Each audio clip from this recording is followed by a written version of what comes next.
നമസ്കാരം. ഈ തെരഞ്ഞെടുപ്പ് പ്രചാരണ കാലം ഗ്യാരണ്ടികളുടെയും കൂടി ഒരു കാലമായിരുന്നല്ലോ.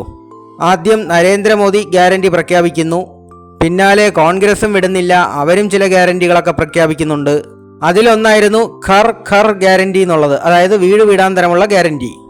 രാജ്യത്തുടനീളം 8 കോടി ജനങ്ങൾക്ക് ഇതിൻ്റെ നേട്ടമുണ്ടാവുമെന്നാണ് പറഞ്ഞിരുന്നത്. ഇതിനകത്ത് കോൺഗ്രസ് പറഞ്ഞിരുന്ന ഒരു വാഗ്ദാനം, ഇന്ത്യ മുന്നണി അധികാരത്തിൽ വന്നു കഴിഞ്ഞാൽ ദരിദ്രരായ കുടുംബങ്ങളിലെ സ്ത്രീകൾക്ക് ഒരു വർഷം 1 ലക്ഷം രൂപ വെച്ച് അക്കൗണ്ടിൽ കൊടുക്കുമെന്നാണ്. ഈ ഒരു ഗ്യാരണ്ടി പ്രഖ്യാപനം യു-പിയിലൊക്കെ കോൺഗ്രസും സമാജ്വാദി പാർട്ടിയും പ്രചരണത്തിന് നല്ല പോലെ ഉപയോഗിച്ചു. ഇതുവഴി ഒരുപാട് സ്ത്രീ വോട്ടർമാരെ സ്വാധീനിക്കാൻ കഴിയുകയും തൽഫലമായി തെരഞ്ഞെടുപ്പിൽ നല്ലൊരു നേട്ടമുണ്ടാക്കാനും ഇന്ത്യ സഖ്യത്തിന് കഴിഞ്ഞു, പ്രത്യേകിച്ച് യു-പിയിൽ.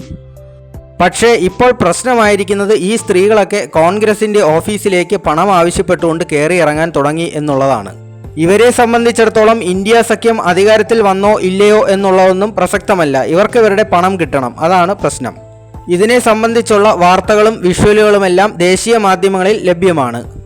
ഒരുപക്ഷെ ഈ സ്ത്രീകളെയൊക്കെ ഇപ്പോൾ ഇങ്ങനെ കുത്തിത്തിരിപ്പിച്ച് വിട്ടതിന് പിന്നിൽ BJP-ക്കാരാവാം.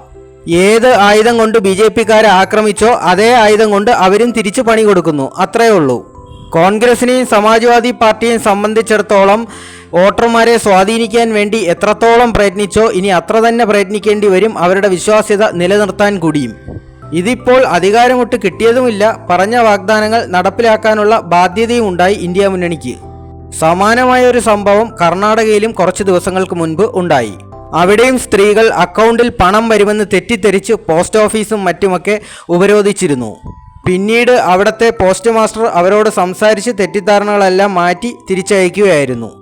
ഇത്തരം വാർത്തകളൊന്നും നമ്മുടെ മലയാളം മാധ്യമങ്ങൾ റിപ്പോർട്ട് ചെയ്യില്ല എന്ന് പറഞ്ഞുകൊണ്ട് നിർത്തുന്നു. Thank you.